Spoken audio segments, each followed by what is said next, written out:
Hi, welcome to the channel. My name is Kubeir. I'm an ICCRC licensed immigration consultant. This channel is all about Canadian immigration news, updates, things you should do, things you definitely should not do with regards to your Canadian immigration process. When you read all these articles and there is so much of data, please try to read it in context. Don't sort of blow it out of proportion. So yes, of course, if you have seen my past videos, we have talked about this so much. We've actually beaten the subject to death. I don't think I can talk about it anymore in terms of to give you any new insight about this. All I can tell you is that yes, there are backlogs. Yes, there are humongous backlogs. There are more than 700,000 people waiting for their processing for temporary residents, and there are almost 500,000 people waiting for their processing of permanent residence applications. And then when we come down to the economic programs, the numbers obviously are less. You're looking at about 100-some thousand people for the economic programs. That is where your express entry lies, or that is where your federal skilled workers, FSTC, CEC lies, TR to PR lies. So I know it's very stressful when you see these numbers. I also understand that these backlogs are creating so much of anxiety with so many of you, because your lives are on hold. You cannot plan. You cannot figure out what you want to do. Should you give notice for your job? Should you let go of your rental? Should you get the children out of the school? There are so many of these decisions you just cannot make because you do not know what IRCC is doing or when they will do what they are saying they're going to do. With that, I understand how much of a pain point these backlogs are. However, the good news is that at least they're processing, thankfully. The good news is that I'm hoping Sean Fraser is going to crack the whip and get things done faster. At least based on the first interaction with the media that he's had, he seems to be a more reasonable guy. He seems to be a person who understands the complexity of the process, who understands how painful this whole system is looking like. And I just hope he cracks the whip and get this done. Also, we understand that while this year is coming to a close, IRCC is pretty close, or Canada is pretty close to meeting its target for the year of 2021, which is 401,000 landed immigrants. They had already crossed 300,000 plus, I think, in October, giving themselves a good part of October, November, and December as the remaining months or remaining period for them to get to that quota.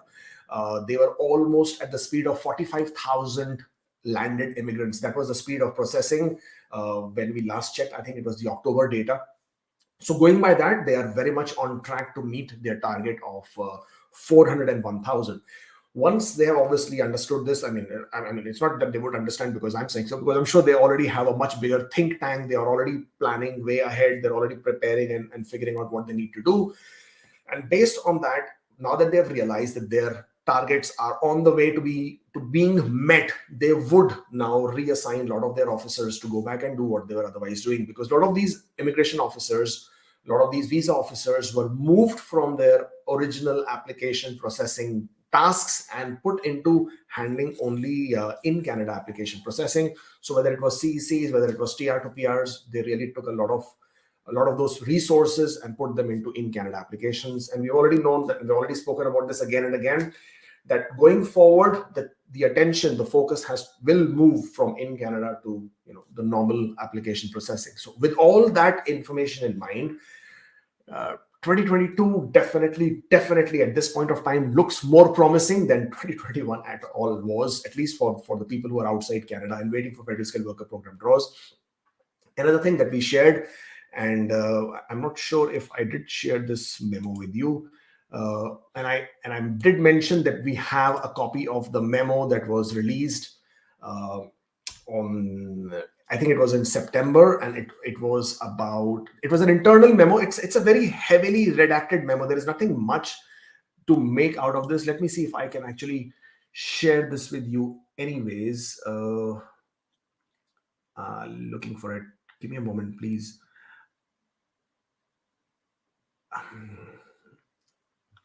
Yeah, I will have to probably look at it at a different point of time. But again, as I said, there is nothing actually, we did share it with it. We did share the screenshots with you last time. So it's not something which is totally of a revelation. We know what IRCC has been doing over a period of time. They have indicated that they would like to clear at least 50% of their economic program permanent residence application inventory. Again, as I said, when you read these memos, when you read these data, when you read these, you have to take it in context. When they say inventory is different than application processing, a lot of the federal skilled worker programs inventory has already been cleared to the point when they have to just be finalized. Most of the processing the bulk of the processing has been completed. It's just that they need to be kicked out, and the batch processing has to happen so that the passport requests can be released. It is at that stage. So the inventory basically has already been cleared, more so as far as the federal skilled worker program applications are concerned. So IRCC stated that they would want to clear at least 50% of their inventory before they resume back the draws. That's the reason they were holding back on the CEC draws as well.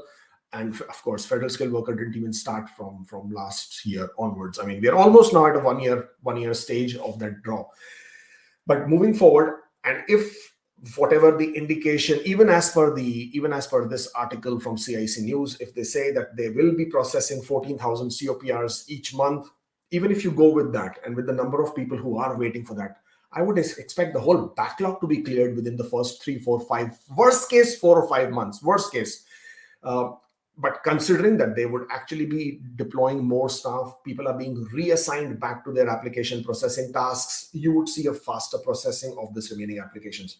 I mean, so give it second quarter of next year for, I think, almost all this backlog be cleared. That's what the numbers are saying. So as I said, I'm forever hopeful. I would actually wanted to see most of them getting cleared faster. But let's go with the narrative that this is what they're doing. This is how much time they're taking. This has been the speed.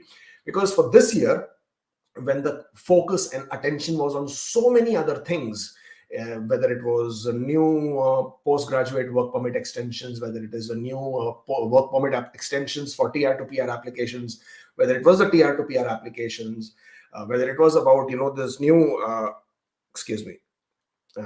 refugee crisis as far as Afghanistan was concerned, whether it was the crisis in Hong Kong was concerned, there are all of these things which are also happening. So all these visa officers, all these immigration officers are also busy doing all these things while not paying attention to applications which were considered as low priority.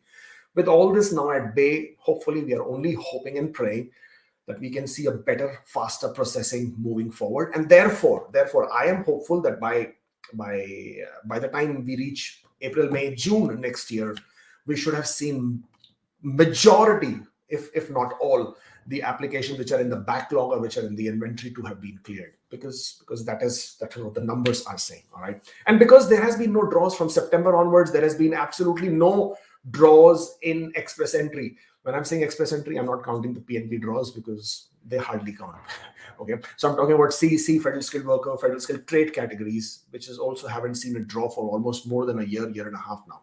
So with these three categories not having any draws, no application and processing, the inventories automatically are reducing. They are processing, hopefully at a faster pace, and therefore you will start seeing much better. Love the Sunday Insta catch up, and as usual, keep up the good work. Thank you very much. For people who do not know, we do another live on Sundays, but on Sunday mornings, what we do is a non-immigration stuff. We do it every Sunday on Instagram. So if you're not on Instagram, then you should. That is the link. You should join us on Instagram. Follow us on Instagram. We do this every Sunday morning, 10:30 a.m. Eastern Standard Time, where we will talk everything, or rather, we'll talk about anything about Canadian life, non-immigration related. Thank you for joining in. Let's go through a couple of these things. TikTok, that's the link if you wish to. If you want to make an appointment, then that is the link. One-on-one for your application to see what we can do for you. As I said, follow us on Instagram, and absolutely don't forget to subscribe to this channel, because this channel offers you all the great content which you just won't find anywhere else. At least that's what I think. Thank you so much for joining in. I shall see you next time. Until then, stay safe, take care.